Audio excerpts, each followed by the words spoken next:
플로어에 사람을 좀 기다릴까도 했는데 그래도 여기 오신 분들만이어도 충분하고 또 저희끼리 모여서 좀 더 깊은 이야기를 나누기 위해서는 지금 시작해야 될 것 같습니다.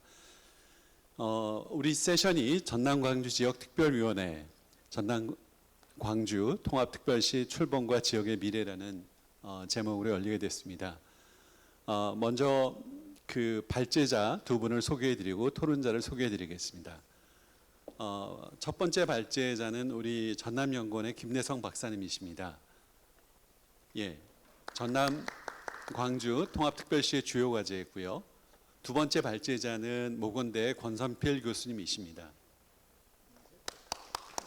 예, 전남 광주 통합특별시의 다층적 거버넌스 설계입니다. 이에 대해서 토론자를 소개해드리겠습니다. 충남대 박재희 교수님이십니다. 대한민국 시도지사협의회 박광규 박사님이십니다. 예, 우리 충남대 김난 교수님이십니다. 대전연구원의 이광원 박사님이십니다. 예, 그리고 저는 이번 세션의 사회를 맡게 된 숭실대 백유입니다. 반갑습니다. 예, 그러면 첫 번째 우리 김대성 박사님 발제를 듣도록 하겠습니다. 저희가 다 밑으로 내려가야 될까요? 어떻게? 아니, 여기 가능할 것 같아요. 그냥 계셔도. 아, 그래요? 예. 약간 그러실 것 같아요. 그렇죠. 저는 그렇죠. 예, 내려가서 듣는 게 낫죠. 교수님도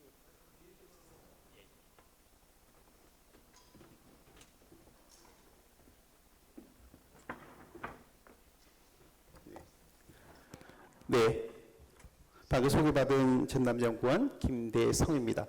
사회자께서 저한테 주신 시간이 약 15분 정도이기 때문에 1시 21분까지 이 설명을 드리도록 하겠습니다. 우선 이제 발표에 앞서서 전남광주 통합특별시라는 통합특별시입니다. 지방자치법 제2조에 규정된 특별시, 그 다음에 통합특별시인데요. 이 통합특별시가 출범하는 과정에서 많은 도움을 주신 우리 성시경 학회장님, 그리고 추진위원회에 계시는 우리 백이 교수님, 그리고 김남 교수님께 감사드리고요. 유례없는 일이기 때문에 사실 저희들은 마치 그 망만대에서 길을 개척하는 심정으로 지금 진행하고 있습니다. 아마 저희 지역의 사례가 나중에 충남, 대전 또는 대구, 경북, 보울경을 포함한 다른 지역의 확산되는 데 있어서 큰 도움이 될 것이라고 생각합니다. 짧게 말씀을 드리겠습니다.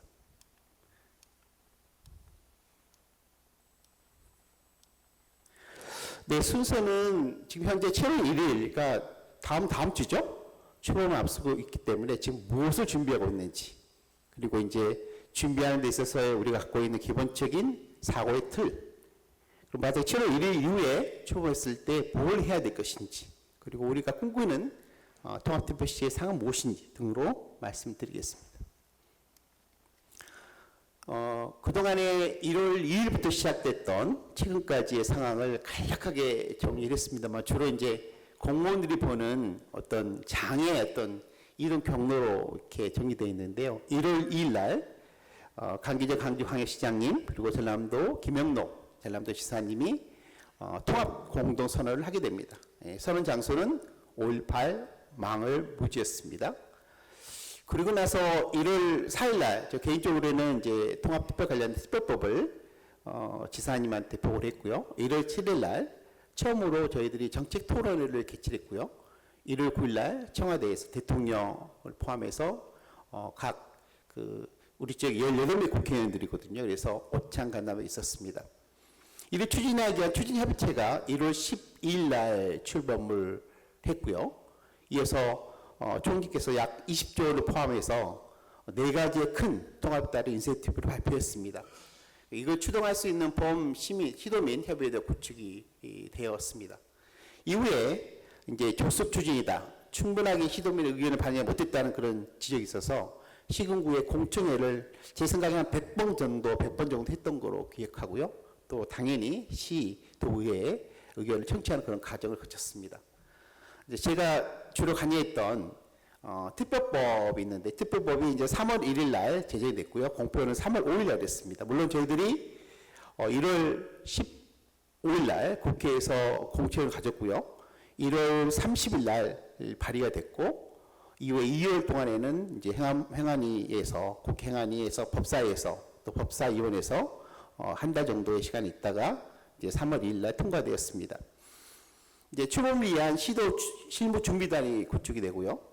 또 여기에 따르는 정책 협의체가 발족이 되고 여기 백희 교수님, 김남 교수님, 이용을 참여 계시는 통합특별시 준비위원회가 발족하게 됩니다. 그리고 7월 1일 지금 현재는 이른바 인수위가 꾸려져 있고 인수위 명칭은 전남 광주 대전환 기획위원회로 구성이 되었습니다. 우선 이제 무엇을 할 것이냐는 문제 굉장히 시급했는데 왜냐하면 전례가 없는 상황이고 기존에 청주청원이나 마찬가지인 사례가 있습니다만 그 규모에 있어서 업무량에 있어서나 이 내용의 복잡성이 큰 차이가 있었기 때문에 저희들이 핵심 과제와 필수 과제를 나눴는데요. 한 20가지 정도가 됩니다.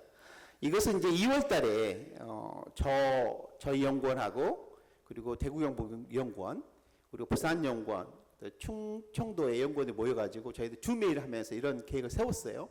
나중에 당시에 이 주메일 참여했던 시도 공무원들이 이것을 바탕으로 해서 로드맵을 구축하게 됩니다. 추진책을 보시면 각 시도의 수급별로 TF가 구성되어 있고 그리고 전남도 행정통합 실무준비단에서 국장과 약 19명의 공무원, 강주광역시는 1명 국장과 23명의 공무원, 행안부에 천준호 단장을 포함해서 지원단이 구축이 됩니다. 이 사무기구에서 각 안건 준비 상황에 대해서 점검을 하고 보고를 하면 전남 강주 정책협의체에서 약 8인이 전남도 4명, 강주시 4명에서 부단체장 포함해서 협의를 하고요. 이 협의가 끝나고 나서 이러한 문제를 좀 더 심도있게 논의하기 위한 형태로서 자문기구로서 전남 강주 통합준비위원회가 구축되었습니다. 오른쪽 사진은 아마 3월 20일 조는데요. 행안부하고 전남도 강주광역시 행정통합 실무준비단에서 같이 워크숍했던 그런 사진이 되겠습니다. 이 그림을 좀 이해하시면 앞으로 전남 강주 통합특별시의 어떤 그 험난한 항도를 볼 수가 있는데요. 오른쪽 보시면 통합정부의 명칭이 어떻게 되냐, 뭐 청산 어디에 두느냐, 뭐 등등의 사례가 나와 있는데요. 이것은 이제 곰곰이 잠을 못 자면서 제가 정리했던 게 이거였습니다. 왼쪽에 있는 건데요. 통합특별시 로드맵, 뭘 의지해서 삼을 것이냐. 특별법이 굉장히 지금 불합리합니다. 그래서 문제 조례 규칙에 대한 문제, 청사를 세기청사 두고 있는데 어떻게 할 것이냐, 직원들 어떻게 채용할 것이냐, 인사의 문제, 국가에서 20조 원을 준다는데 이걸 어떻게 활용할 것이냐. 그다음에 기존의 재원들 한 해에 이제 전남광주 통합특별시의 재원이 약 25조입니다. 이걸 어떻게 할 것이냐. 기금도 상당히 많은데 특히 중요한 게 통합특별시라는 새로운 형태의 강역 지방 정부가 나왔기 때문에 중앙 정부와 통합특별시 관계, 통합특별시하고 시군구의 관계, 이른바 우리는 정부 간 관계죠.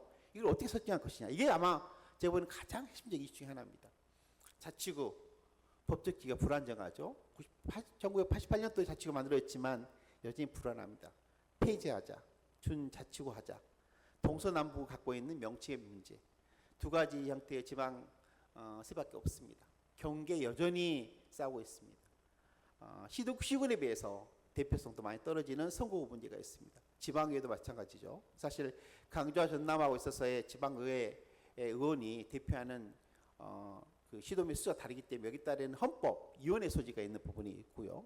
또 전남광주는 강주권과 서부권과 동부권이라는 어떤 권역의 문제이기 때문에 이 권역에 대한 어떤 배분의 문제, 특히나 이제 교육 차원이 굉장히 중요합니다. 대구 경북이나 충남 대전은 사실은 교육청하고 협의가 별로 없었지만 저희들 특별법 만들 때 교육청에서 3명씩 오라 해서 같이 작업을 했던 부분이 있고요. 이후에 이제 43개 이르는 공기업과 출자 출원 기관의 어떤 기능의 어떤 재점검 또는 통폐합 문제가 있고요. 또 시민들의 참여 문제 등등이 있습니다. 오른쪽 그림 보시면 핵심적 이슈를 파악할 수 있는데 저 그림은 대구 경북에서 만들었던 그림이고 저희들이 차용을 했습니다. 6년 전에 만들어진 그림입니다. 자, 이걸 바탕으로 해서 저희들이 구체적으로 해야 될 것을 제시했을 때 전남 강주의 실무주무단에서 만들었던 로드맵입니다. 한 2주 줬더니 저희들이 2주 정도 시간 줬더니 약 한 280회 정도 만들었더라고요. 그래서 각 실국의 협조를 얻어서 해야 될 것을 로드맵이 쭉 나왔어요. 그래서 이거 실제적으로 한 280이 됩니다. 그래서 필수 사업과 주요 사업과 5월 이후 상시 관리해야 될 부분이 있는데요. 핵심 포인트 보면 조직이나 인사, 행정기구의 문제가 있죠. 그다음 정보 시스템 수백 가지입니다. 자치하고 행안부 해야 될 거, 공부장, 주민등록이나 토지대장 이런 굉장히 많죠. 그다음에 공인 도장 만든 거죠. 척인들 통합 외에도 굉장히 큰 문제입니다. 자치복구요. 나중에 설명드리겠습니다만 2,000개가 넘습니다. 인사, 강주 전남의 인사의 기준이 다릅니다. 금고, 일반에게, 특별에게, 기금 등등이 있는데 강주는 부채가 거의 3조에 이르고 있습니다. 어떻게 해야죠? 예산관리, 결산 회계 등등의 사연들이 쭉 있는데요. 이건 이제 어떻게 보면 테크니컬하게 풀 수 있는 문제들이 있습니다만 정치적으로 좀 논의해야 되는 과제도 가지고 있습니다. 이 중에서 제가 가장 중요하게 생각되는 앞으로 우리가 전남광주 통합특별시를 세워나가면서 중요한 것 중 하나가 정부 간 관계입니다. 과연 새로운 광역지자체로서의 통합특별시는 국가 그리고 시군과 어떤 관계에 있고 어떤 법적 지위를 갖고 있냐는 문제가 되는데요. 이제 여기에 대한 사실 고민이 없었어요. 우리가 이 법안을 만들 때도 물론 저희들 공부한 사람들은 고민을 갖고 있었지만 국회의원이고 행안부 전혀 관심이 없었어요. 왜냐하면 저희들이 법안될 때는 전남 강주 특별시 솔직히 하나 특별법을 냈지 통합특별시 안 냈거든요. 그렇죠. 근데 통합특별시로 했어요. 물론 이제 충남 대전에서 그런 용어를 썼습니다만 그래서 최지인 박사는 통합특별시를 저정령 갖고 있는 권역형 광역정부다라고 이렇게 이야기를 했고요. 그래서 강역도의 발전형 모형이다라고 이렇게 했고 현 정부의 국토 대외 전환을 주리하시는 대통령의 어떤 정책 기조를 만들어서 5국 3등 하나의 그걸 형성하는 초광역 성장 엔진 사업을 실제로 추진할 수 있는 권역 정부다라고 이렇게 일부분 정의를 했습니다. 두 번째 문제는 아까 말씀드린 것처럼 이게 굉장히 큰 문제입니다. 통합특별시가 시군구의 문제인데 전남광주 통합특별시는 27개 시군구가 있는 유일한 지역입니다. 그래서 과연 이제 시군구하고 광역사무와 기초사무의 문제인데 광역사무 중에서도 우리는 초광역이기 때문에 이걸 어떻게 설정할 것이냐. 기존의 강주광역시장 자치구 그리고 전남도와 시군과의 관계 이상의 어떤 새로운 형태를 설계해야 될 그런 과제를 안고 있다라는 것이고요. 특히나 이제 강주광역시가 폐지되니까 거기 따르는 11개 도시계를 포함한 대도시구를 어떻게 할 것이냐라는 문제. 물론 이제 그런 걸 생각이 저희들이 법안에다가 담아놓은 게 있습니다만 이런 부분들이 있고요. 또 자치구의 재정 문제 등등이 있습니다. 그래서 이 부분은 지속적으로 우리가 논의를 해 나가야 할 문제고 우리 건섭 선생님이나 또는 성시경 회장님이 상당 부분 많이 도움을 주셔서 나름대로는 내부적으로 좀 체계가 되어 있습니다만 여전한 과제이자 숙제라고 할 수가 있겠습니다. 핵심 과제 세 번째는요. 통합특별시는 어떤 방향 나갈 것이냐라는 문제인데요. 여기는 이제 공약이나 각종 미래 비전이나 정책 방향 등등이 포함되어 있습니다만 산업과 공간과 사람으로 크게 구분할 수 있고 여기에 따르는 구체 계획들은 연구원에서 수도 없이 많이 냈기 때문에 갈 수 있습니다만 현재 이 부분은 이제 당선인 신문입니다만 민영배 향후 전남광주 통합특별시장의 정책과 연동되는 부분이고요. 현재 그 인수위인 대전항기획위원회에서 이걸 정리하고 있습니다. 이번 주에는 계속 지금 과제를 정리하고요. 아마 다음 주에 보고서를 제출할 걸로 그렇게 기대를 하고 있습니다. 첫 번째 이제 보면 법령이 가장 큰 중요한 건데 우리가 408조거든요. 처음에 법률을 만들었을 때 312조를 만들었습니다. 첫 번째 공청하고 나니까 381조가 됐어요. 이후에 406조가 됐다가 414조 됐습니다. 414조를 제출했습니다. 그랬더니 한병도 원내 대표에서 27개 조항을 삭제해가지고 387조가 행안부 법안 소위에 올라갔습니다. 나중에 414조가 나왔어요. 거기서 이제 중보대부 빼니까 408조가 됐고요. 여기 따르는 시행령, 권한이양, 또 이임조례 등등이 있는데 이 문제가 굉장히 큰 문제고 사실은 7월 1일 날 우리가 조례를 한 500개 이상을 통과시켜야 되는데 그와 관련해서도 시의원들이 통합특별시 시의원들이 이의를 제기하고 있는 상황에서 굉장히 어려운 상황이고요. 핵심적인 조례는 약 44개 정도입니다. 법정 계획이 많습니다. 뭐 이뿐만 아닙니다. 우리 지금 통합특별법에 갖고 있는 법정 계획이 아신 것처럼 뭐 한 34개 되는데요. 그 외에도 이제 두 개의 지자체가 아닌 하나의 광역지방정부로서 만들어야 되는 각종 계획들이 수없이 많습니다. 아마도 이 부분도 저희들이 해야 될, 가져가야 될 숙제가 되겠습니다. 저희들이 한 두 달 동안 했던 것 중에 하나가 강조와 전남이 기존에 40년 이상 떨어져 있었고 대도시의 기능과 농어촌 기능의 차이가 있기 때문에 이걸 어떻게 극복할 것이냐라는 거였는데 제가 가장 관심을 갖고 있는 부분이었습니다. 처음에 강주와 전남시에서 1141개의 사업을 가지고 분석했고요. 연구원에서 정리해 가서 253개로 정리됐고 마지막에는 148개의 사업으로 정리했는데요. 너무너무 차이가 큽니다. 이걸 어떻게 해결해야지? 고민하다가 제가 존경하는 메어리 파커 팔릿이라는 경영 행정학자가 있는데 이분의 통합 컬레이티브 그러니까 협력적 과제 관련된 이런 이론인데요. 뭐 여러 가지 해결 기제가 있겠습니다. 이런 내용들인데요. 뭐 재원 지정 왜냐하면 너무 달라요 두 지역이. 이런 내용을 참고하십시오. 갈등의 문제입니다. 갈등을 우리는 안고 있습니다. 갈등은 관리해야 되고 어쩔 수 없는 상황이에요. 그러나 이 갈등은 사전에 예방하고 관리할 수 있는 역량을 우리에게 주어져야 할 걸로 생각되고요. 청사 문제, 정치권 주도권, 행정의 권한, 뭐 어떻게 배분할 것이 문제 관련해서 상당 부분 갈등이 지금 양산되고 있고 오늘 여기 오는 과정에도 공무원들의 아우성을 많이 들었습니다. 조직과 인사 관련해서 누가 다 가져간다. 어떻게 해야 되느냐. 막아주라 이런 이야기를 많이 들었습니다. 이런 내용이 되고요. 조직 인사 설계 문제 7월 1일 날 출범할 때 병력조를 할 것이냐 아예 전면 개편할 것이냐라는 개편의 정도와 시점의 문제가 있고요. 약 11,000명의 공무원 인사가 7월 1일 날 있을 예정입니다. 얼마나 많은 여기 관련된 사람들이 지금 관심 갖고 있겠습니까?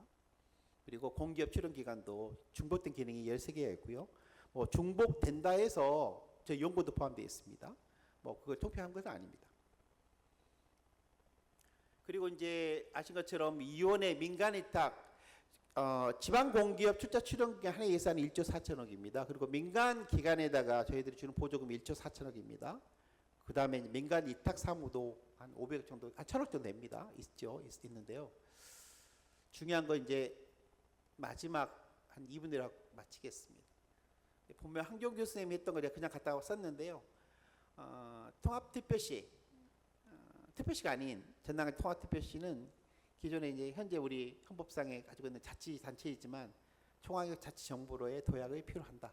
어떻게 정책을 세울 것이냐는 과제를 우리가 안고 있습니다. 두 번째는 이제 현 정부에서 이렇게 미뤄지는 이유, 20조 원을 포함해서 미뤄진 이유는 이제 정치적인 측면에서 수도권 외에 하나의 극을 형성한 데 있어서의 기존의 생활권, 경제권, 행정권이 달랐는데 이것을 통합 측면에서의 호남권이 하나의 극을 형성한다면 그렇다면 다른 지역도 올 것이다. 라는 그래서 일종의 국가적 측면과 지역에 있어서 혁신과 대재편, 국토의 대전환을 가져온다라는 기본적인 기조가 관련되어 있습니다. 통합특별시는 우리 지방자치법에 있는 특별지방자치제나 특별자치시도가 다르죠. 어떻게 이상 가져갈 것이냐. 이것은 이제 최인희 박사는 구조와 기능적 측면에서 분석했던 부분이 있는데요. 논의했던 어떤 논의 성상이기 때문에 참고해 주셨으면 합니다. 제가 재미나이로 그렸는데 잘못 그렸습니다. 일단은 경제산업 또는 신산업 또는 SOC, 농산해양, 문화관광, 보건복지여성, 환경안전 같은 여러 분야에서 아마 통합특별시는 기존에 갖고 있는 우리 한계점을 극복하는 그런 계기가 될 걸로 생각하고 있고요. 이 부분은 뭐 굳이 제가 말씀드리지 않더라도 잘 알고 계실 걸로 생각이 됩니다. 이거 권석필 선생님이 한때 저희들 내부적 워크숍 할 때 썼던 자료예요. 사실 우리가 제미나이나 클로드나 또 챗GPT 관련해서 이런 그 로드맵이 저한테도 한 수십 개 가지고 있습니다. 사실 저도 만든 게 있지만 요즘 굉장히 유용하게 쓰고 있는데 물론 이제 이게 공학적 차원에서의 어떤 사회 칼포퍼가 말하는 사실 공학적 차원에서 어떤 내용이지만 그래도 일부 사람들 설명하는 데 있어서 또는 우리가 해야 될 것을 가늠하고 계획을 짜는 데 굉장히 유용할 걸로 생각이 됩니다. 네. 뭐가 달라졌느냐? 이 부분은 지속적인 과제로 이렇게 남아 있습니다. 결론적으로 한 1분 초과했는데 말씀드리면 우선 그 이번에 새로 설립된 통합특별시는 새로운 정부 형태이고 이 정부 형태에 있어서의 어떻게 우리가 설계할까의 문제는 굉장히 중요한 과제고요.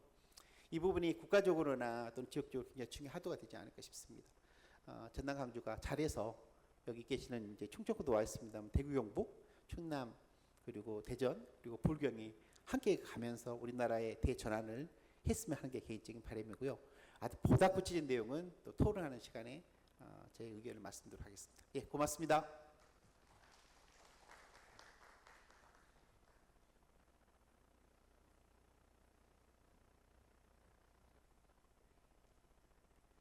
예, 이어서 발표할 권석필 교수입니다.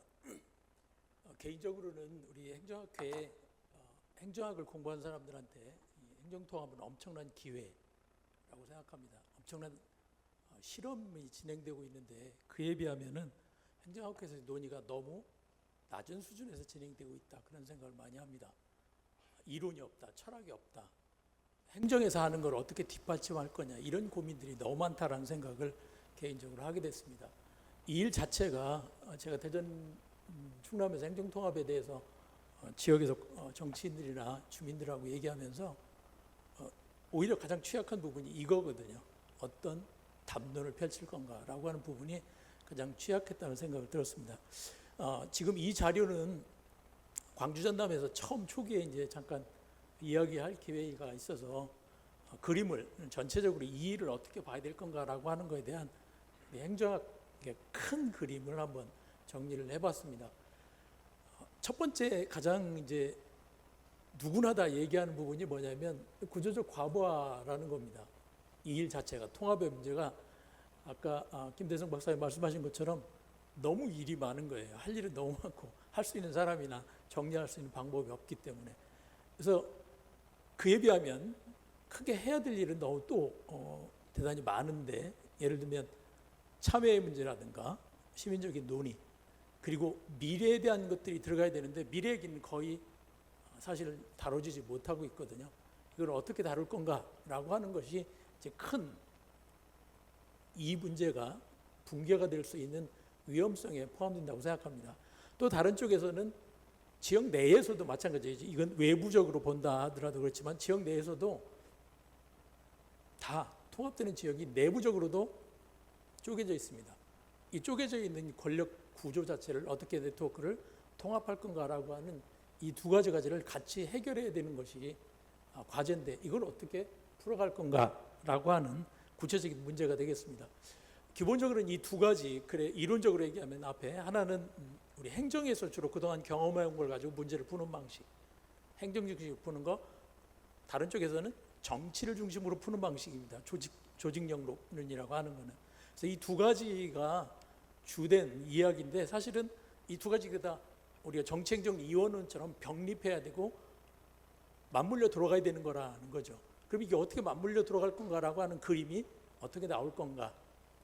이 부분을 조금 더 보완을 해가지고 사실은 제가 저기 세 가지 고리라고 얘기했는데 내용으로 가면 세 가지 고리에 플러스 AI가 들어가는 그런 모형으로 이제 정리한 게 되겠습니다. 세 가지 고리라고 하는 건 첫 번째는 행정조직이고 두 번째는 시민주권조직, 세 번째는 인사이트 조직. 사실은 이제 미래에 대한 걸 얘기하는 이 세 가지 조직이 통합특별시를 이야기할 때 같이 맞물려 들어가도록 그래야 된다라고 하는 겁니다. 각각 조직마다 어디 보면 철학이 다르고 방법론이 다른 거라고 할 수 있습니다. 지금 김대성 박사님이 주로 얘기하신 부분이 전부 행정조직 중심으로 계속 얘기를 하고 있거든요. 저희가 이 논의할 때마다 저 두 번째 고리 시민주권조직에 대한 얘기가 특히 광주 전남에서는 아래서부터도 계속 올라오고 있고 외부에서도 계속 문제제기를 하는 부분이었습니다. 거기다 한 가지 덧보태는 건 개인적으로 제가 덧보태는 부분은 인사이트 조직이라고 하는 부분입니다. 사실 조직이 이 패러다임 자체가 이렇게 달라졌다고 할 수 있을 텐데 특별히 인사이트 조직에 관해서는 1990년대 이후에 미래를 중심으로 보는 새로운 정부 조직에 대한 이야기들이 계속 있어 왔는데도 불구하고 그 이야기가 우리 이 한국 행정학에서는 거의 반영이 안 되고 있습니다. 민간 조직의 경우에는 거의 인사이트 조직을 기본으로 움직이고 있는 것이 애자리라든가 이런 것처럼 그렇게 다 가버렸거든요. 그러니까 우리 한국의 행정의 후진성, 저는 그 후진성이라고 볼 수밖에 없을 것 같습니다. 여전히 관료제 중심으로 움직인다는 것. 그것도 행안부에서 정한 관료제 틀에 따라서 심지어는 국회도 그 영향을 벗어나고 있지 못하거든요. 어쨌든 그래서 이 정체성 자체를 어떻게 볼 거냐라고 하는 거에서 민주적 정당성과 전략적 민첩성이라고 하는 애자일 조직에 가까운 그런 측면이 반영되는 게 필요하겠다라고 하는 거고, 참여자도 행정조직은 공무원 중심으로 보는 거고 시민주권 조직은 시도민 전체, 주민 주권의 관점에서 보니까요. 시도민 전체가 참여하는 거고, 인사이트 조직은 전문가, 특별한 집단들, 예를 들면 청년이나 이런 그룹이 참여하는 거로 이렇게 생각을 할 수 있을 것 같습니다. 운영 원리는 행정조직은 계층제의 원리 주로 해서 표준화된 절차나 법적, 그리고 성과를 중심으로 움직인다면 시민주권 조직은 수기와 공론, 참여의 형평성이 어떻게 되는지, 결정의 구속력을 얼만큼 부여하는지 뭐 이런 관점이게 되겠고요. 인사이트 조직은 주어진 과제를 어떻게 달성하느냐라고 하는 그 임무형 태스크포스 형태라든가, 특히 이 인사이트 조직의 분야는 불확실성이 강한 분야이기 때문에 운영되는 방식 자체가 실험과 학습, 적응이라고 하는 전혀 다른 순환 방식에 의해서 작동된다라고 하는 겁니다. 이게 복잡성 이론에서 나오는 부분이죠. 실험, 학습, 적응의 순환을 가지는, 이게 이제 애자일 조직이 갖고 있는 특징이기도 합니다. 그래서 실패를 빠르게 공개하고 그걸 통해서 전환하는 게 필요하다고 할 수 있습니다. 조직 구조에 대한 생각도 피라미드 조직하고 동심원형하고 별자리형, 스타형으로 이렇게 다른 거로 볼 수가 있고, 특히 별자리형 같은 것은 미래전략위원회 형태 같은 거로 해서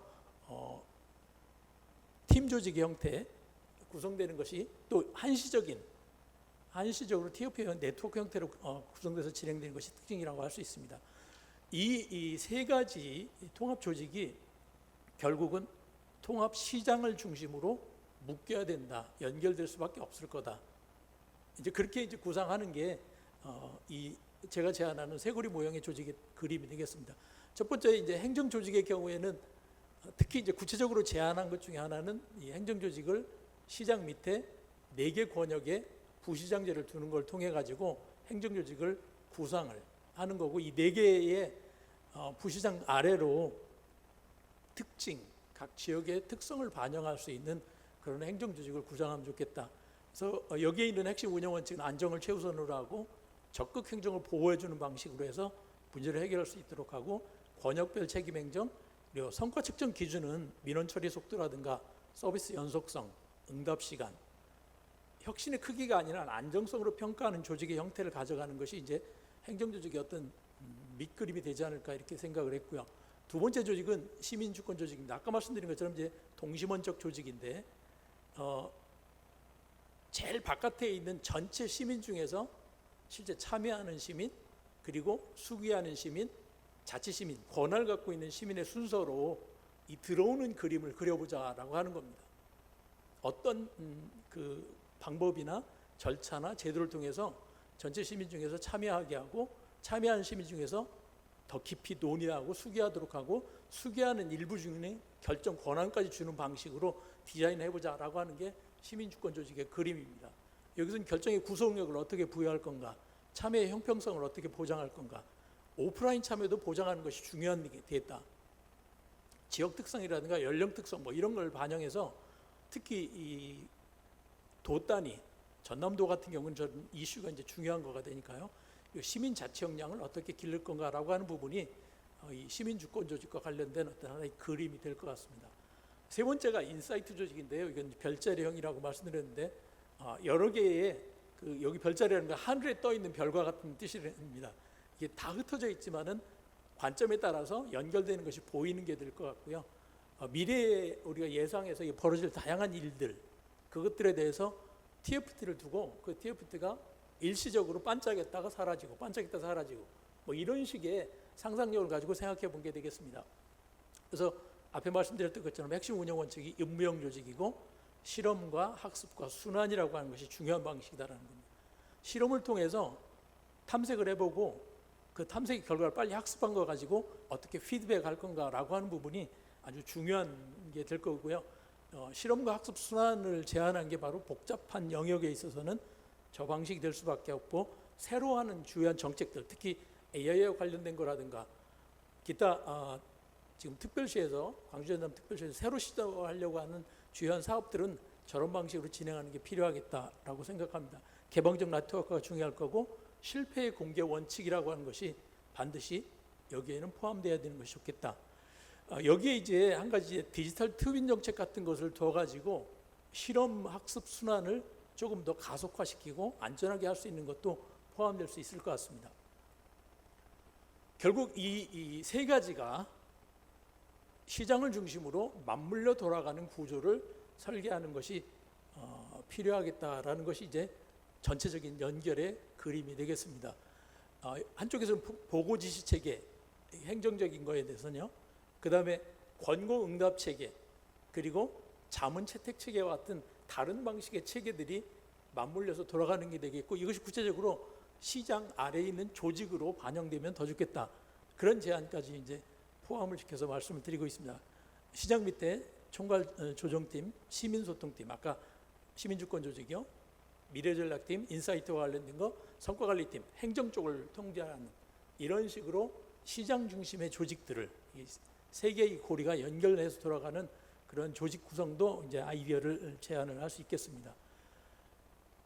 그런데 이 세 가지 조직도 여전히 법제라든가 예산이라든가 정책이라든가 인사, 성과평가에 있어서 벗어날 수 없기 때문에 법제는 각각 관련해서 어떻게 할 건지 관련해서, 예산과 관련해서는 어떻게 작동하게 할 건지, 정책은 어떤 방식으로, 또 인사는 성과평가는 어떤 식으로 할 건가를 거기 이제 맞물려서 제안한 게 되겠습니다. 이런 조직들을 한다고 했을 때 정책 과정이 나타나는, 특히 법을 만들고 법에 따라서 예산을 짜고 예산에 따라서 정책을 수립하고 인사, 사람을 배치하고 그거에 따른 성과평가라는 이 정책 과정하고도 이게 맞물려 돌아가도록 하는 것을 보완하는 거, 새로 시도하는 게 좀 필요하겠다라는 생각을 해서 이제 아이디어를 좀 해본 게 되겠습니다. 예를 들면 여기 시민주권 조직이 특별히 다른 지역에서는 별로 그렇게 강하게 얘기되지 않고 있는데 전남 광주에서는 대단히 이 시민주권에 관련된 것들이 초기에도 들어가 있고 많은 부분이 들어가 있습니다. 그 안에 보면은 시민의회에 관한 얘기도 있고 참여 예산에 관한 것도 있고 읍면동장 주민 선택 이런 거에 관한 얘기도 있어요. 그러니까 그런 것이 법제가 먼저 만들어져야 되고 그거에 따라서 예산이 편성돼야 되고 그 다음에 정책이 실행될 수 있는 흐름으로 이것들이 제한되고 관리되는 게 필요하겠다라고 하는 게 되겠습니다. 그러니까 실제 이 세 가지 고리의 거버넌스가 인사 어떤 구조만 만들어지는 것이 아니라 진행되려면 각각 다른 방식으로 다른 관리 체계를 가지고 운영되는 게 필요하겠다는 생각을 합니다. 한 가지 이제 더 보완, 추가하고 싶은 부분이 AI와 관련된 부분입니다. 사실 지금 다른 지역에서는 아무데도 이 AI 얘기를 하지 않고 있더라고요. 근데 이미 이 발표 자리에서 보신 것처럼 이렇게 복잡하고 방대한 자료를 처리하는 데는 AI가 아니면 불가능합니다. 그럼 AI를 어떻게 적용할 건가라고 하는 것이 이 세 가지를 다 연결하는 일종의 플랫폼으로 AI 통합행정 플랫폼 같은 걸 만드는 게 필요하겠다라고 하는 이제 제안을 드리는 겁니다. 특히 이 부분은 특별법에 들어가 있어요. 130조에 에이전틱 AI 행정이나 131조에 디지털 트윈에 기반으로 한 뭐 이런 얘기가 다 들어가 있고요. 또 경제적으로도 산업적으로도 AI 특구에 관한 얘기가 광주 전남 쪽에는 상당히 많이 들어가 있습니다. 그렇다면 이미 이 부분을 결합할 수 있는 상황이 돼 있기 때문에 빠른 시간 안에 이 AI 통합 행정 플랫폼을 만들어서 이 방대한 자료들, 정보를 정리하고 그걸 활용할 수 있도록 지원하는 것이 필요하겠다라고 생각을 합니다.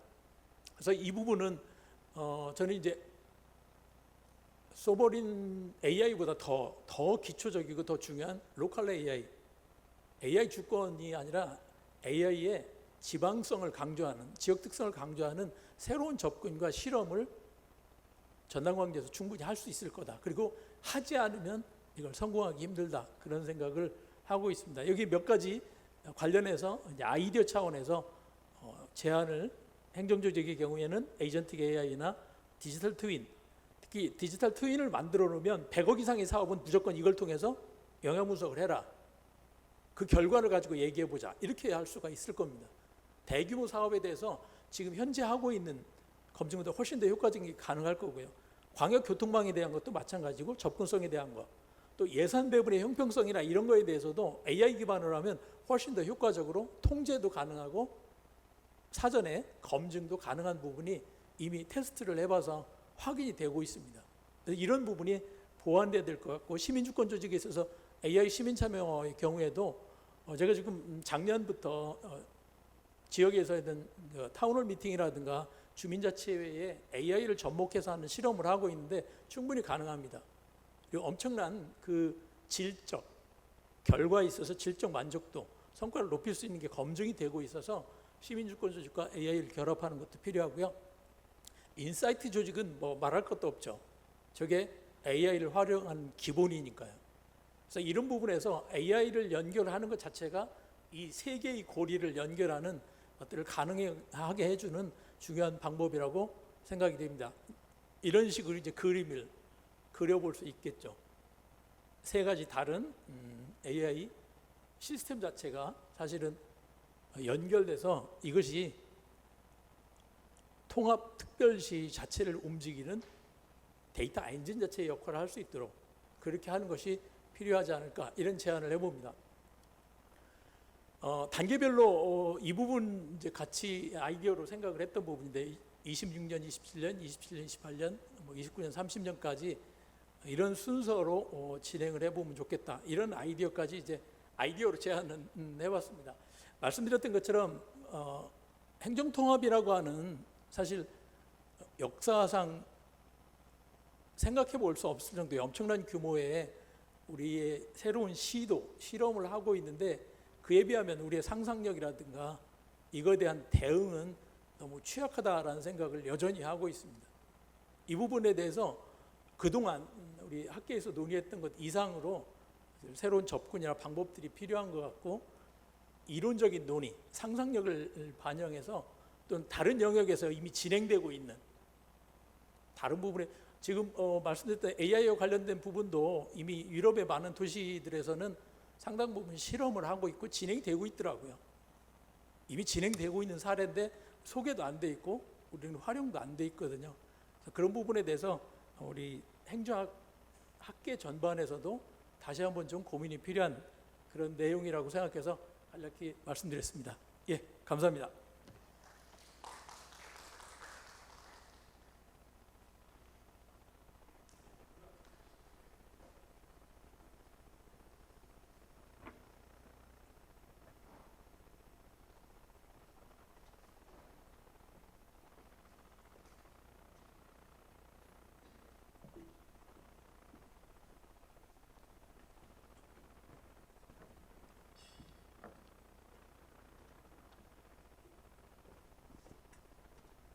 두 분이 각기 다른 시각으로 발제를 해주셨는데요.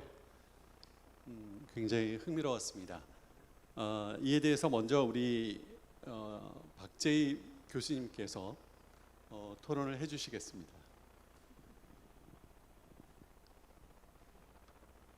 네, 안녕하세요. 충남대학교 도시자치융합학과 박재희입니다.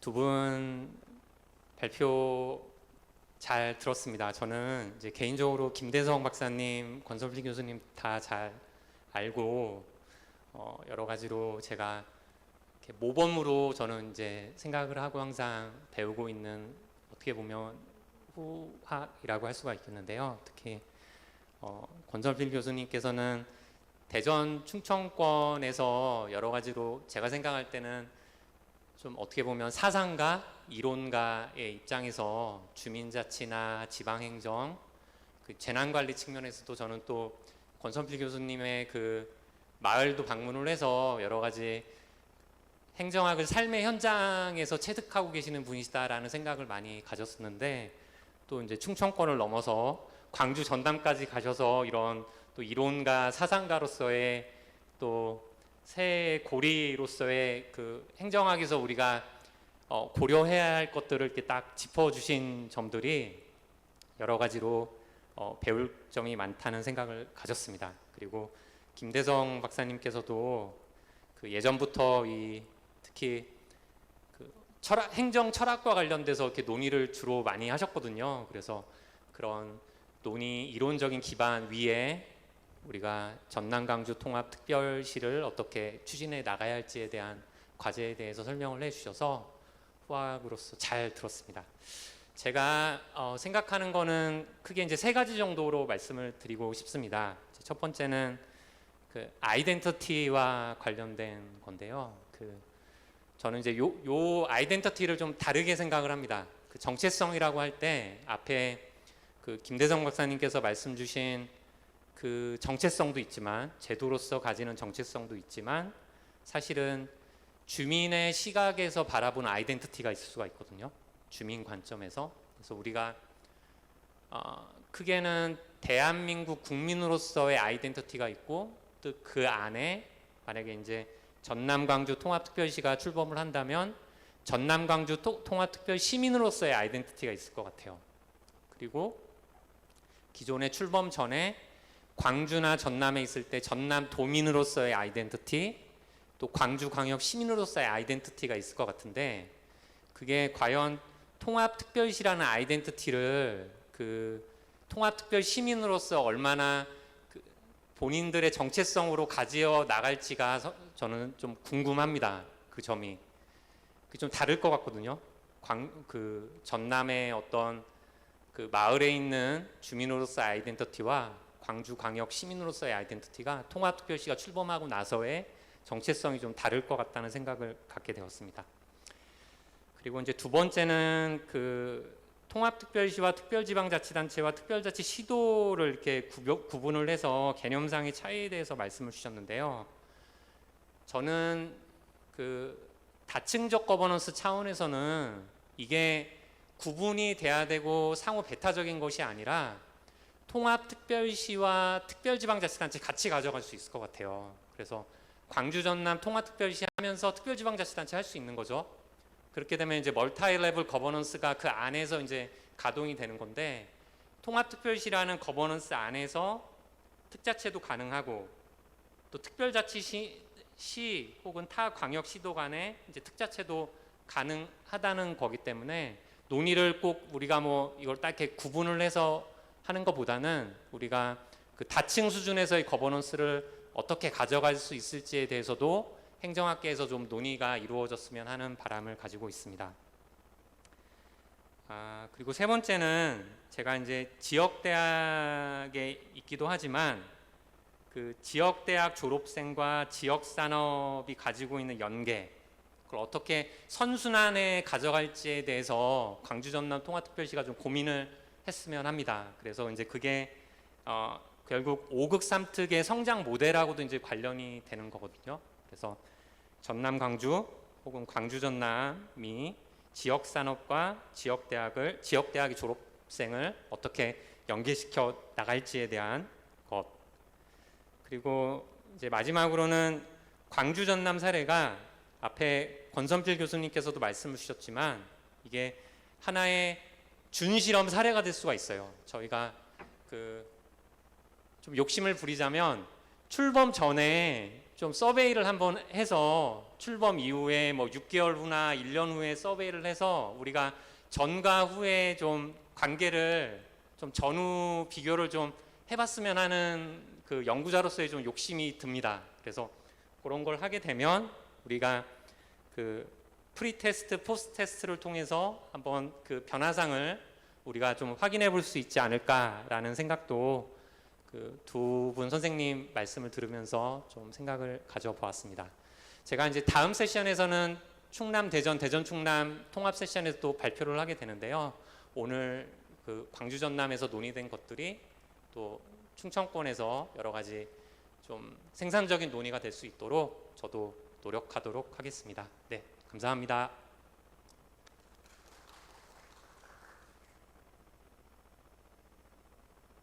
예, 다음으로는 시도지사 협의회 박광규 박사님.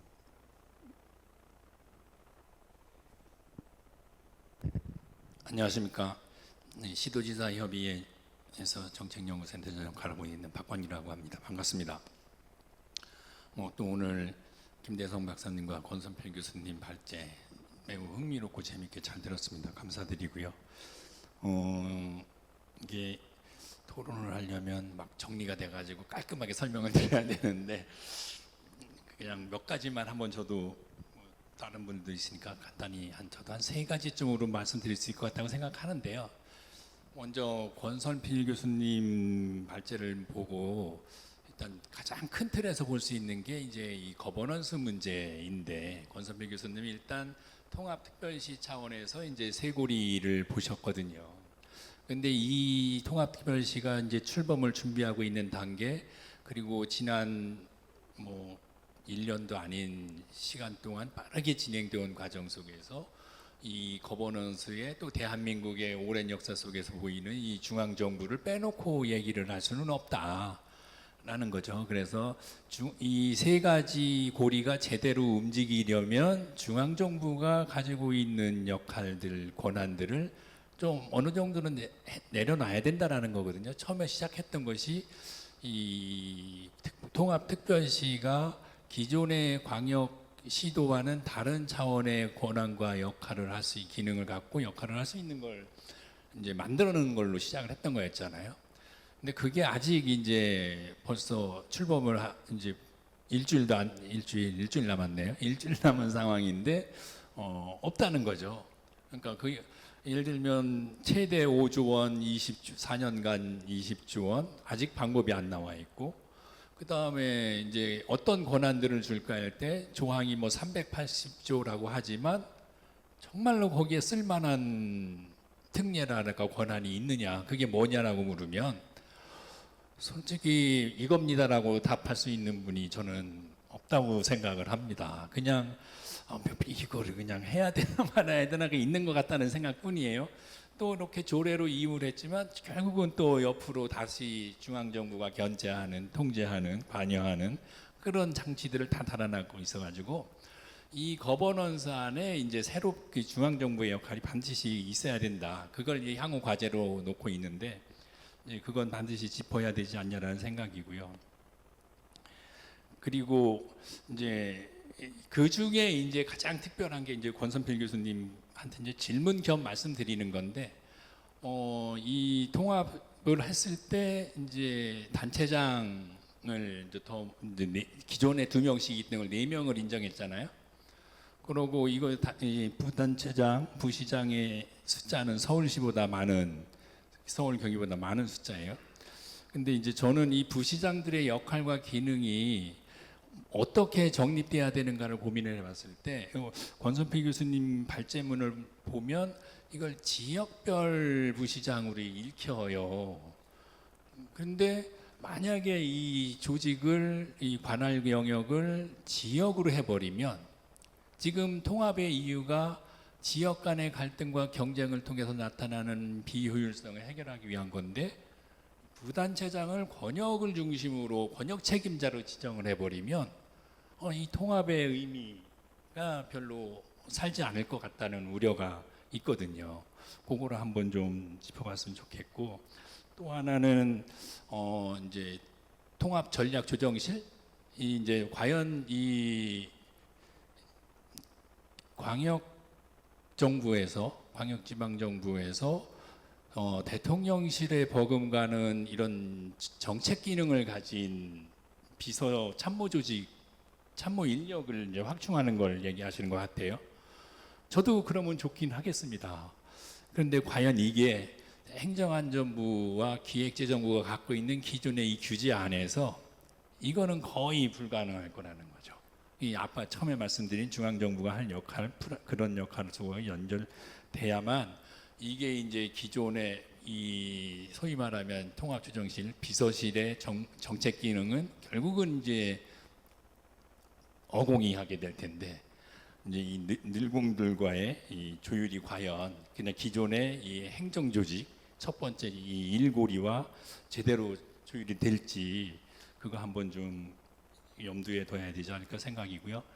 그다음에 하나 더 이제 김대성 박사님 발제문에 연결되는 거 하고, 조금 전에 이제 박재희 교수님도 얘기를 했는데, 통합특별시 안에 특별지방자치단체 둘 수 있죠. 안에는 그러니까 광역시도 간의 특별지방자치단체하고 이 시도 안에 있는 특자체는 구성이 다른 거잖아요.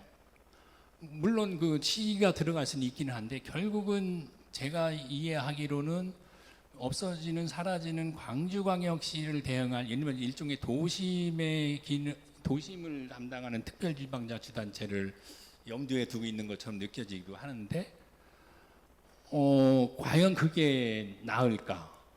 이것도 저는 이제 통합의 이유, 통합의 근거하고 봤을 때 이 큰 그림을 그 넓은 권역에서 그림을 크게 그리면서 이제 발전 계획을 수립하고 추진하라는 걸로 익히는데 또 하나의 이 특별지방자치단체를 이 도심지로 묶어놓고 이걸 세워버리면 또 이제 주변 지역은 소외될 우려가 크다. 그래서 저는 개인적으로는 특별지방자치단체가 할 일이 아니라 오히려 차라리 한다면 통합지정실에서 해야 된다. 이런 기능은 그런 생각이 들어요. 그래야만 이게 광주 전남 큰 틀 안에서 이 경쟁과 갈등의 비용을 줄이면서 행정의 효율도 높이고 정책의 효과도 높일 수 있는 그런 그림이 되지 않을까라는 생각을 해봤습니다. 여기까지 말씀드리겠습니다. 예, 감사합니다. 아주 토론이 굉장히 나름 준비를 많이 하시고 고민하신 것 같아서 굉장히 도움이 많이 될 것 같습니다. 그 다음으로는 충남대 김난 교수님 부탁드리겠습니다. 네, 두 분 발표 너무 잘 들었습니다. 사실 헌정사상 처음으로 광역시와 도를 합치는 일이기 때문에 비교할 선례조차 마땅치 않은 상황인데 오늘 굉장히 잘 출범 전후의 복잡한 과제들 이제 한눈에 정리해 주셔서 오늘 전체적인 통합의 지형과 문제점들을 파악할 수 있는데 큰 도움이 되었습니다. 저는 이제 인사 조직을 전공하는 입장으로서 이제 그 점에서 초점을 맞춰서 말씀을 드리고 그리고 뒷부분에는 이제 권성배 교수님께서 말씀하신 주민주권에 대한 얘기를 드리려고 합니다. 먼저 조직 통합의 속도에 관련된 부분에 대한 얘기입니다. 그래서 그 자료를 봤을 때도 당분간 양 시도의 조직을 현행대로 유지하고 전면 개편이 이제 2027년에 이루어진다라고 미뤄둔 상태인데 조직 통합을 다루는 연구들에서는 이렇게 두 조직이 한 지붕 아래 나란히 있는 경우에는 좀 운영되는 이제 소속이 모호해지고 그 안에서의 이제 피로감이 높아지고 갈등이 발생을 하고 여러 가지 문제들이 있는데 이제 이런 부분들이 어떻게 이제 2027년에 정리가 될 수 있을지 이게 장기화되진 않을지 그런 부분이 조금 염려가 돼서 이제 그 부분에 대해서도 얘기를 해보고 싶고 사실 이제 통합의 명분이랑 인사의 현실과의 사이도 약간의 이제 고민해봐야 될 점이 있는 것 같습니다.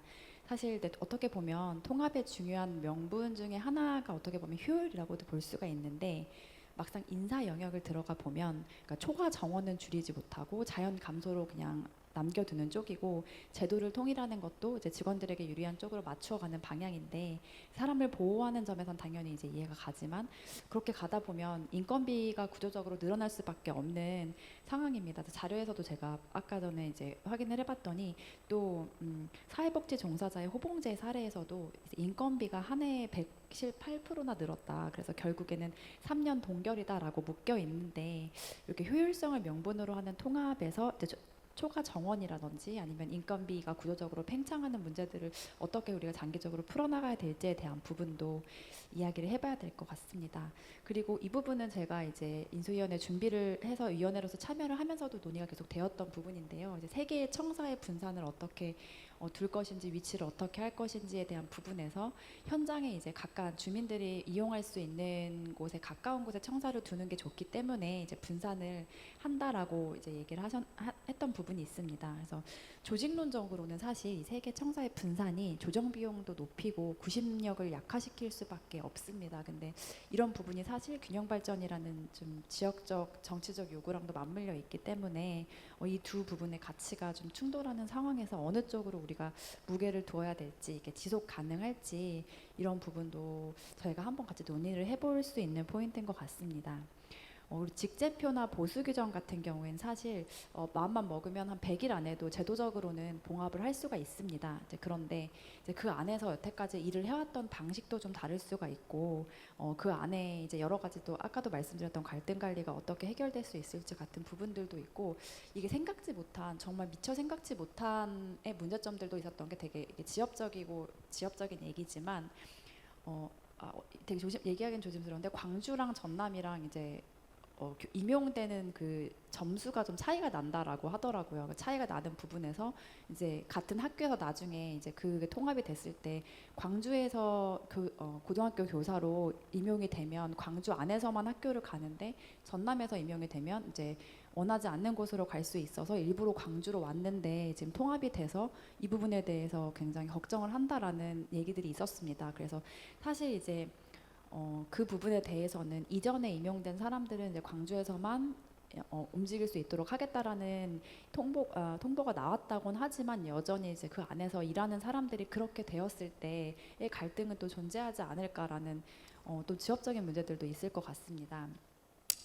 그리고 시민 주권 정부에 대한 부분들, 시민의 주권에 대한 부분도 굉장히 흥미롭게 들었습니다.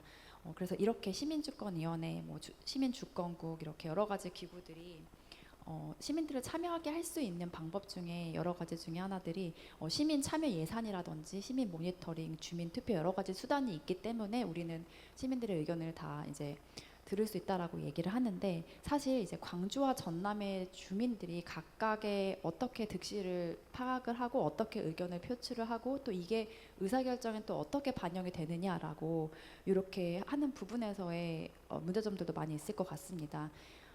이게 행정학에서도 많은 갈등 이론으로도 많이 나오고 있는데 이제 사실 주민들은 마음에 들지 않는다고 다른 지자체로 이탈할 수 있는 그런 상황이 아니기 때문에 뭐 이탈이 막히게 된다면 불만을 표출할 수 있는 유일한 통로로 항의를 할 수가 있는데 그 항의의 제도적인 창구가 바로 이제 시민주권 조직이 됩니다. 그래서 시민주권 기구가 제대로 작동을 하지 않게 되면 주민의 불만이 사라지는 게 아니라 이제 요게 다른 방식으로 표출이 됩니다. 박탈감이라든지 뭐 통합의 정당성 거부라든지 이제 이런 부분으로 나오고 있는데 이게 약간 흡수 통합에 대한 박탈감이라는 부분으로 나올 수 있을 것 같습니다.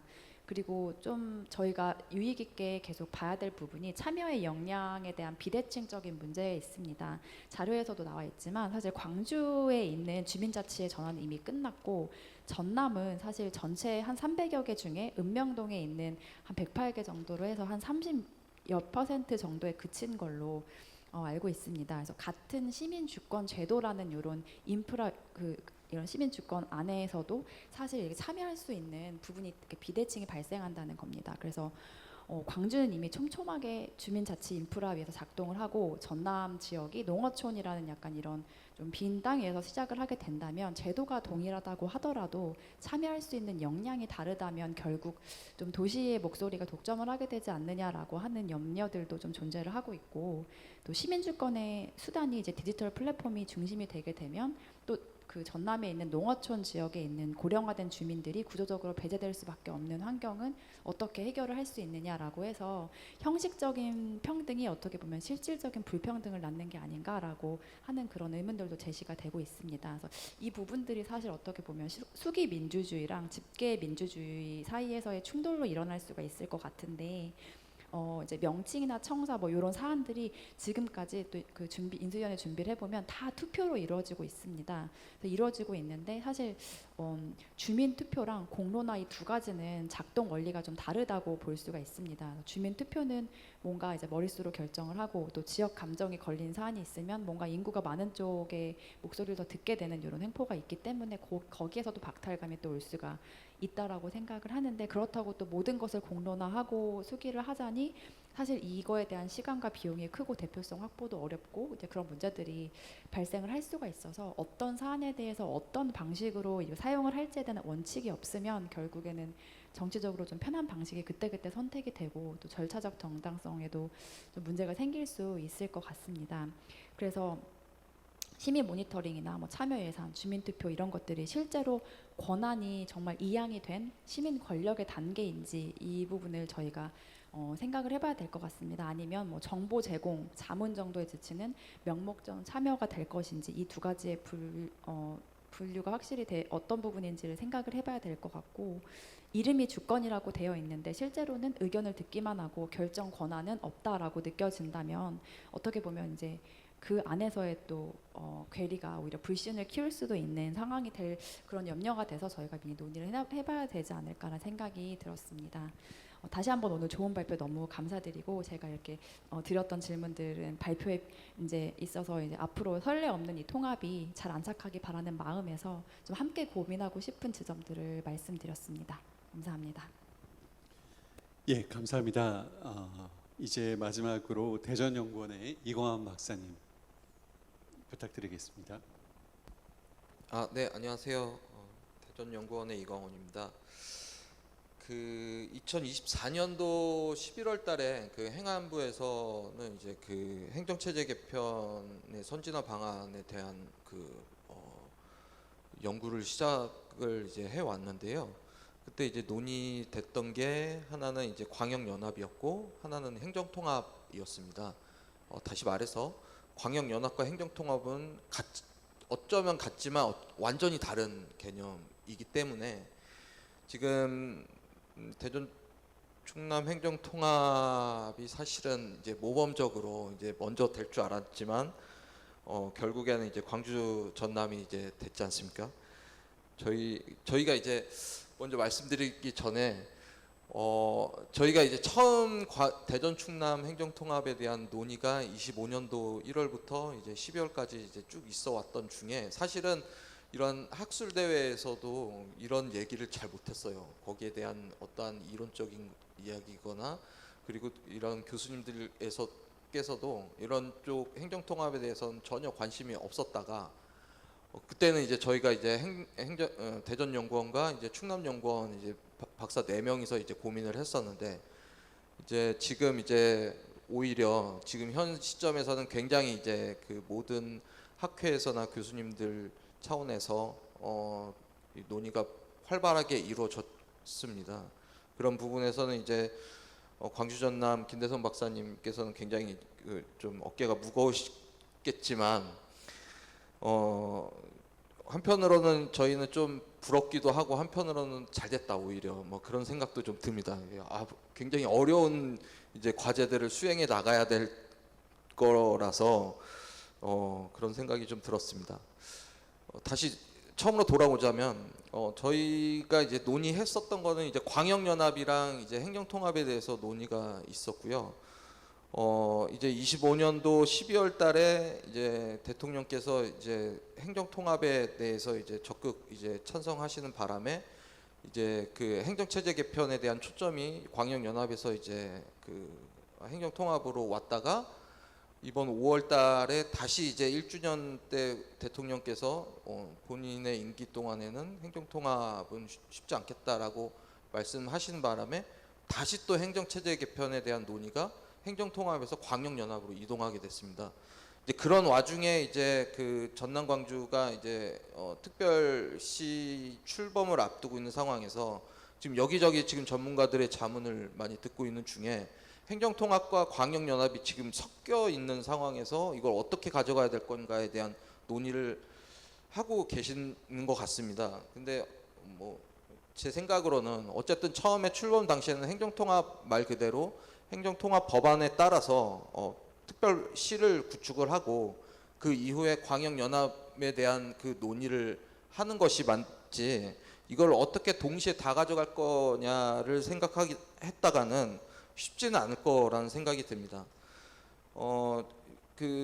그래도 이제 광주 전남보다는 저희가 이제 좀 더 이제 그 대전 충남이 좀 더 빨리 이런 부분에 대해서 논의를 했었고 생각을 했던 것이 이제 만약에 이제 대전 충남이 행정통합이 돼서 이제 어떤 청사를 구축하거나 어떤 조직 체제를 만들 경우에 저희는 이제 특별 법안에 따라서 청사를 2군데로 놓을 거로 이제 저희끼리는 이제 좀 생각을 했습니다. 하나는 이제 대전 쪽에, 하나는 내포에 그대로 2대.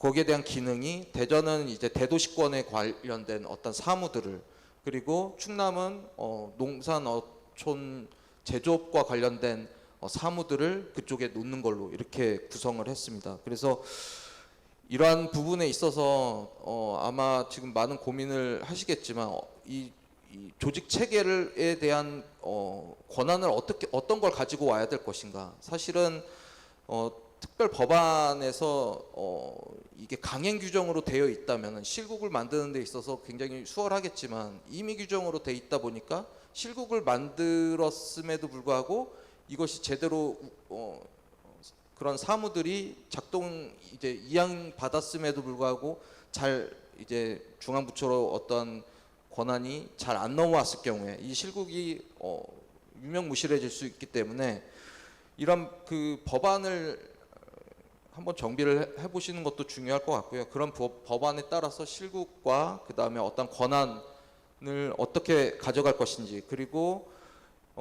그런 부분에 있어서 그 시군구와 그 다음에 자치구에 대한 권한을 어떻게 이양할 것인지도 고민해야 되지 않을까 싶습니다. 그리고 제 생각으로는 이제 만약에 5급 3특과 관련된 어떤 그 국가 균형 발전을 추진하기 위해서는 사실은 아까 전에도 교수님께서도 이제 말씀하셨다시피 이제 통합시 안에서 이제 특자체를 구성하는 것도 중요하겠지만 저는 어찌 보면은 이제 호남권이 아니라 이제 전라권을 중심으로 이제 하나의 호남권에 대한 특별시와 그 다음에 그 전북특별자치도와의 어떤 그 협력적인 관계를 모색을 해야 되는 게 맞는 것이지, 그 안에서 다시 성장판을 만들어서 특자체를 구성하는 게 그게 그렇게 큰 의미가 있는가 싶기도 합니다. 그런 생각을 좀 한번 해봤고요. 네. 일단 그리고 이제 권선필 교수님께서 말씀하시는 거는 저도 사실 상당 부분은 동의를 합니다. 왜냐하면 이제 광주와 전남을 통합했을 때 이제 어마어마한 이 그 대도시권을 어떻게 그 주민들의 의견을 수렴할 것인가에 대해서는 아무래도 여러 가지 방법 모델들이 이제 말씀해 주셨지만 저는 그 중에서 가장 중요한 거는 이제 주민참여 예산제도와 관련돼서 그런 방식으로 이제 각 이제 권역별이라든가 아니면은 읍면동을 중심으로 주민들의 어떤 의견들을 수렴을 하고 그 자치구나 읍면동에서 또는 시군구에서 아니면 권역별로 나오는 그러한 문제점들을 그 특별 통합시로 올라오는 방안에서 이렇게 주민들의 의견을 한다면은 좀 더 체계적이지 않을까라는 생각 하에서 교수님의 이러한 그 세고리 거버넌스 모형은 굉장히 의미 있다고 저는 생각합니다. 예, 토론을 마치겠습니다. 감사합니다. 예, 토론을 아주 진지하게들 너무 해주셔서 감사합니다. 도움이 많이 될 것 같고요. 그러면 혹시 플로어에서는 시간상 딱 한 분 정도만 혹시 질문이나 코멘트를 받도록, 예, 우리 이영철 교수님. 예.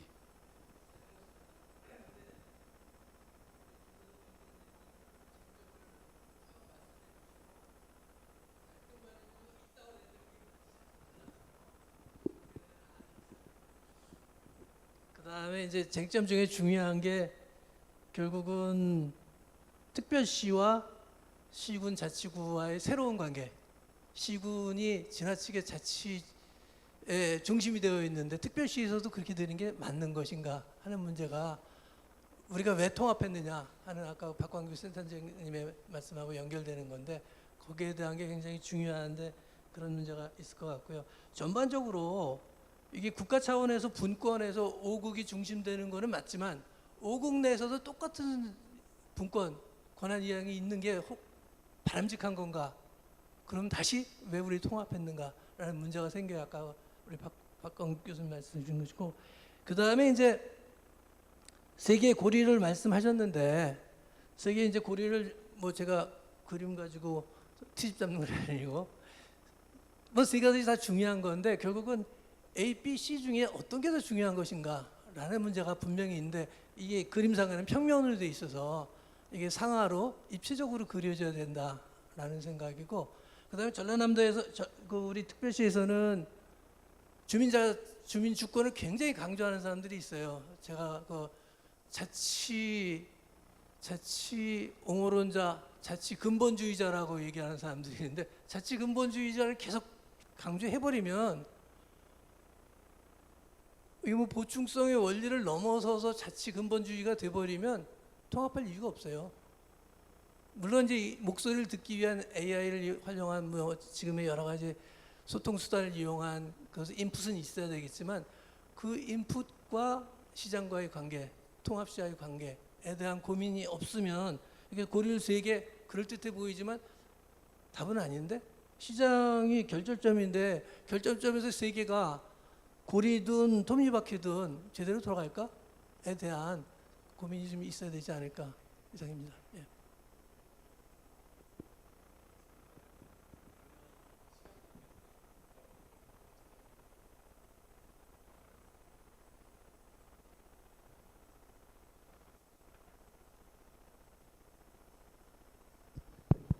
네. 저희 학부대학원에서 공부할 때 가장 기억에 남는 지방자치론 시간의 주제가 거버넌스였습니다. 뭐 라이트의 모형, 또 로즈의 모형해서 수직적, 수평적 등등 있는데요. 지금 생각해 보니까 지방자치학의 가장 핵심은 결국 정부 간 관계인 것 같습니다. 중앙과 지방의 관계, 또 지방 내에서의 광역과 기초 관계가 아니었나 싶고요. 그 속에서의 갈등 또는 불균형 등등의 문제가 형성된 것 같습니다. 일단 이제 지금 박재희 교수님, 그리고 박강현 실장님, 김남 교수님, 그리고 이강원 박사님 말씀하신 내용들을 제가 곰곰이 되새겨 보면 하나 키워드로 삼는다면 결국은 통합특별시라는 새로운 형태의 정부 형태에 있어서의 거버넌스를 어떻게 구축할 것이냐, 여기로 아마 수렴이 된 것 같습니다. 그리고 이제 이것을 어떻게 풀어내에 따라서 앞으로의 전남 광주 통합특별시의 운명이 정해지고, 또 다른 지역에서도 아마 관심 있게 지켜보고 있지 않을까 싶습니다. 아무튼 힘들지만 뭐 상당히 고민하고 있는 부분이고요. 결국 이제 우리 지역의 어떤 역량의 문제이기도 하고 정치적 측면과 행정적 측면 역량 문제이기 때문에 열심히 하도록 하고요. 앞으로도 많은 관심과 지원 부탁드리겠습니다. 예, 이상입니다. 예, 저도 두 가지 정도 말씀드릴 수 있을 것 같습니다. 첫 번째는 뭐 직접적으로 말씀은 안 드렸지만 민영배 당선자가 개인적으로 강조하는 부분이 상당히 많이 포함됐다라고 하는 말씀을 드리고 싶고요. 플러스 알파로 개인적으로는 아까 우리 말씀하셨던 사만 세구리 조직 중에서는 저는 개인적으로는 그 인사이트 조직이 제일 중요하다고 생각을 했거든요. 그게 가장 취약한 부분이니까, 현재 논의에서 가장 취약한 부분이 인사이트를 어떻게 가질 건가라고 하는 부분인데, 그 인사이트 자체가 다른 데가 아니라 내부에서, 특히 지금 당선자나 이거를 이끌어 나갈 핵심적인 정치적 리더십에서 그 인사이트를 확보하고 그걸 활용할 수 있어야 되는데 되게 취약하다라고 하는 걸 계속 발견을 했습니다. 김다성 박사님하고 저하고 계속 갈등이 있던 부분이 그거거든요. 저희가 같은 학교에서 공부를 해서 비슷한 생각을 많이 하고 있는 것 같은데, 저는 개인적으로는 행정통합하는 것 자체가 인사이트에서 출발한 거거든요. 합리적으로 설명할 수 있는 그런 게 아니더라고요. 그럼 그 인사이트를 어떻게 확장하고 심화하고 또 체계화할 건가라고 하는 거를 분명하게 어딘가는 가져야 되는데 아무데도 그 논의가 없어요. 부산 이전에 있었던 부산 경남 세션을 보니까 더 그래. 이건 완전히 관료적인 논의밖에 없는 것 같다는 생각이 들 정도였습니다. 근데 그게 똑같은 게 저희 대전 충남에서도 마찬가지였거든요. 그러니까 이 부분이 우리 한국 행정학이 가지고 있는 관료적인 특성을 여전히 너무 많이 갖고 있어가지고 논의도 그렇게밖에 되지 않고 그에 대한 대안적인 방법에 대한 논의도 부족하지 않았나, 그런 생각이 들었고요. 그 인사이트 조직을 얘기하면서 너무 취약한 거예요. 그런데 그걸 강화할 수 있는 방법이 AI를 활용하는 부분이 지금 새로운 도구로 충분히 이미 엄청난 부분을 활용을 하고 있습니다. 지금 김대성 박사님도 작업할 때, 또 저도 마찬가지였고, 제가 실제 이렇게 해서 결과가 나온다라고 하는 걸 계속 보여주면서 진행을 해왔는데, 이 부분이 우리 행정학계 전체에서도 다시 한번 고민해봐야 될 부분이라고 생각합니다. 상상력이 기반한 행정이 필요한 시대가 됐다라는 건 이미 얘기한 지가 30년이 넘었을 것 같거든요. 근데 실제 그런 이론이나 방법이나 도구는 전혀 지금 나오고 있지 않고 보여지지 않으니까 개인적으로 이제 그런 부분이 좀 아쉬워서 이런 그림도 그려보고 제안도 해본 거라고 말씀드리고 싶습니다. 예, 이상입니다. 예, 감사합니다. 그 전남 광주 지역 특별위원회 세션인데요. 두 분 발제 창의적으로 아주 잘 해주셨고 토론도 너무 재미있었습니다. 제가 사회자로서 하나 말씀드리고 싶은 게 이런 겁니다. 20조라고 하는 재원을 4년 동안에 약속을 이미 했고, 그 다음에 그걸 위해 그것뿐만 아니라 거기에 상응하는 많은 권한을 역시 내려보내겠다라고 이제 이야기를 하셨습니다. 자, 그랬을 때 한 가지 이렇게 수도권 1극 체제에 대항하기 위해서 5극 3특 시스템을 만들었는데 당장 5극을 다 만들 수는 없을 것 같고요. 그렇다면 그 대표 주자로 전남 광주 특별시를 만들었는데 과연 여기에서 우리가 수도권에 대응할 만한 수도권 1극에 대응할 만한 일자리나 그 다음에 어떤 산업의 경쟁력이나 이런 것들이 과연 만들어질 수 있을까? 그 4년 동안에 그런 생각을 해보게 됩니다. 근데 여기에 대해서 어떻게 하겠다라고 하는 게 거의 없어요. 어떻게 만들고 어떤 데서 예를 들면 비교율을 가져서 예를 들면 우리가 가지고 있는 고유의 전남 광주의 고유의 경쟁력을 토대로 이러이러한 부분에서 집중을 하면 사람이 모일 수 있고 또 뭐 기술이 모일 수 있고 자본이 모일 수가 있어서 뭐 그런 식의 논의는 거의 한 번도 나오지가 않아서 저는 사실 이게 4년 뒤에 그 많은 돈과 권한을 받아가지고 결국에는 건물 몇 개 짓고 그 다음에 많은 것들을 지역 주민이 윤택하게 하는데 배분을 하고 나면 또다시 결국에는 전남 광주 지역은 예전의 모습에서 크게 탈피하지 못하고 거기에서 조금 업그레이드되고 조금 더 성장을 할 수는 있겠지만 근본적인 변화가 없지 않을까 이런 두려움이 좀 생깁니다. 그래서 사실은 이제는 이러한 논의를 기초로 과연 여기서 새로운 어떤 성장 동력, 그러니까 전남 광주 지역에서의 새로운 성장 동력, 수도권에 필적할 만한 성장 동력을 어떻게 만들어낼 수 있을지에 대한 논의도 한번 진지하게 고민을 해주시는 게 필요한 시점이 아니겠나. 왜냐하면 지금까지 이렇게 저희가 계속 논의를 해보면 그 논의는 하는 분이 한 분도 없으세요. 물론 그걸 위해서 뭐 예를 들면 반도체 부분을 수도권에서 전남 광주로 가져온다, 뭐 공장을 가져온다, 뭐 이런 얘기는 있지만 그것도 과연 어떨까 싶고요. 또 실제로 이게 가능할지도 모르겠고 어쨌든 어떤 형태로가 되든 간에 수도권에 필적할 만한 모형으로서 그 대안으로서 전남 광주가 새로운 어떤 우리나라의 그러한 그 성장 동력을 만들어 주시고 그렇게 함으로 인해서 대한민국이 새롭게 이 자치분권을 통해서 대한민국이 새로운 어떤 도약을 할 수 있는 가능성을 만들어 주셔야 되는 책임감이 분명히 전남 광주 지역에 있지 않을까라는 생각을 한번 해봅니다. 그래서 여기 계신 모든 분들이 그 부분까지 한번 같이 연동을 해서 고민을 해주시면 그러면 수도권 1극 체제가 비로소 그러니까 전남 광주의 어떤 통합을 통해서 행정 통합을 통해서 새롭게 한 번도 가지 않은 그 길을 갈 수 있는 그리고 대한민국이 한 번 더 도약할 수 있는 그런 모멘텀을 만들어주지 않을까라는 생각을 해보면서 오늘 세션을 모두 마치도록 하겠습니다. 예, 감사합니다.